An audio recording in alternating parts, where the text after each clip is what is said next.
Istri simpan hartanya saat tahu suami selingkuh. Suami menyesal karena ini.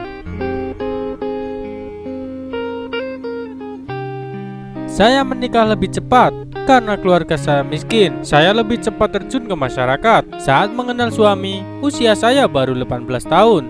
Suami saya pun hanya lebih tua 2 tahun dari saya. Saya merasa kami berdua sangat cocok dan memiliki banyak kesamaan.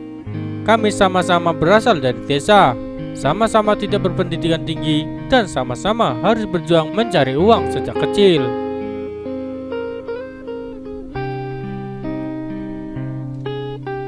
Perlahan-lahan, benih-benih cinta pun tumbuh di antara kami berdua. Tak lama setelah itu, kami pun memutuskan untuk menikah. Setelah menikah, saya dan suami tetap lanjut bekerja. Meski hidup kami pas-pasan, namun kami cukup bahagia.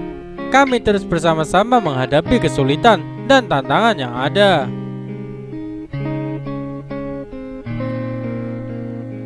Setelah beberapa tahun berlalu, paman saya pun mengajari kami untuk membuka bisnis kecil-kecilan. Lumayan, ternyata bisnis kami cukup berjalan. Dari yang hanya bisa pinjam modal, terakhir bisnis kami pun berkembang sampai sudah bisa membuka toko lumayan besar.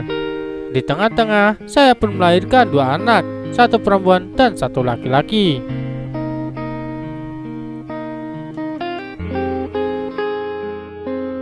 Sejak punya anak, saya pun lebih fokus menjaga anak. Dan suami saya bekerja di toko. Melihat anak-anak saya perlahan-lahan beranjak dewasa, hati saya pun sangat bahagia. Tapi ternyata kehidupan damai ini tidak berlangsung lama. Suatu hari, saya menerima telepon dari seorang gadis. Ia mengaku sebagai selingkuhan suami saya. Ya, bahkan mengatakan bahwa suami saya sudah berencana melamarnya. Saya sangat kaget waktu itu. Saya tidak percaya suami saya bisa melakukan hal biadab ini. Saya begitu mempercayai suami saya. Ia selama ini selalu pulang ke rumah tepat waktu. Kalau sedang sibuk, ia paling hanya telat beberapa jam. Tak pernah melihat dirinya sampai menginap di tempat lain atau diam-diam membawa wanita lain pulang.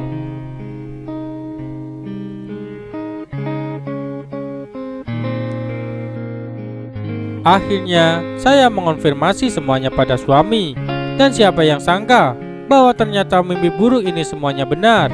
Suami saya mengaku ia selingkuh.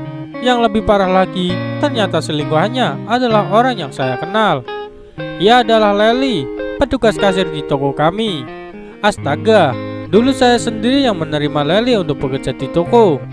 Saat itu saya berpikir, gadis ini sangat cantik. Seharusnya ia sangat cocok untuk menjadi kasir toko.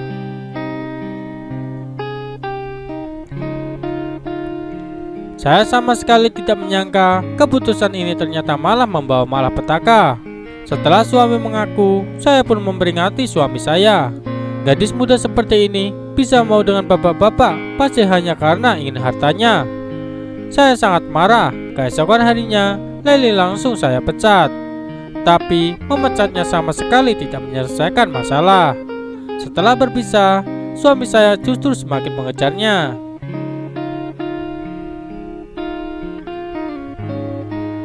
Suami saya sama sekali tidak minta maaf dan terang-terangan pergi berkencan dengan gadis tersebut.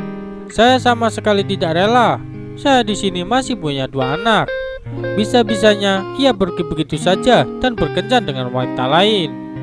Akhirnya, saya pun memutuskan untuk menyimpan semua hartanya, dari kartu kredit, uang tunai, perhiasan, dan lain-lain. Saya simpan semuanya sampai ia tidak punya sepeser uang pun.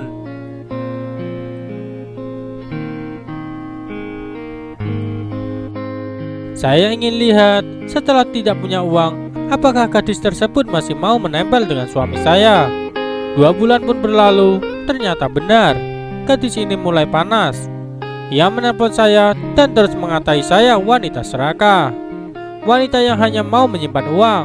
Saya tahu ia sangat ingin membuat saya mundur, tapi saya sama sekali tidak ingin mundur. Ketika ia menelpon untuk kedua kalinya, saya pun sengaja merekam seluruh pembicaraan.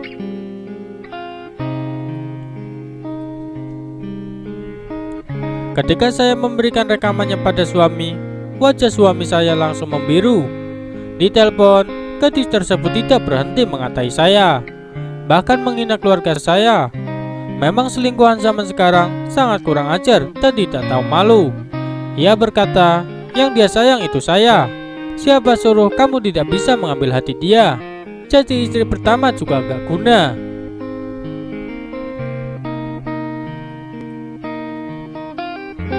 Saya pun membalas, kalau gitu kamu nikmati saja terus cintanya. Kamu kan cinta mati tuh sama dia. Walaupun dia gak punya uang, kamu juga harusnya bisa menghidupi dia. Ia begitu marah dan merasa direndahkan. Akhirnya ia berkata, suatu saat nanti dia pasti bisa mengambil uangnya lagi. Kamu tunggu saja. Saya jawab, uangnya sih jangan harap saya kembalikan. Kalau kamu memang mau orangnya, ya jaga baik-baik dong. Ia kembali berteriak, kamu pikir saya itu bisa dimainin seenaknya?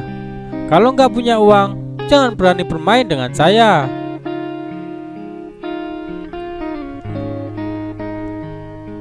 Pria nggak punya uang gitu, kamu simpan sendiri aja lah. Telepon langsung ditutup. Mendengar kalimat ini, suami saya langsung tidak bisa berkata apa-apa. Ia baru sadar, ternyata selama ini cinta yang ia berikan sudah terbuang sia-sia. Ia sama sekali tidak dicintai. Ya, namanya juga cewek muda. Sebenarnya, saya sudah tahu tujuannya dari awal. Saya berjuang seperti ini juga semuanya demi anak-anak dan keluarga saya.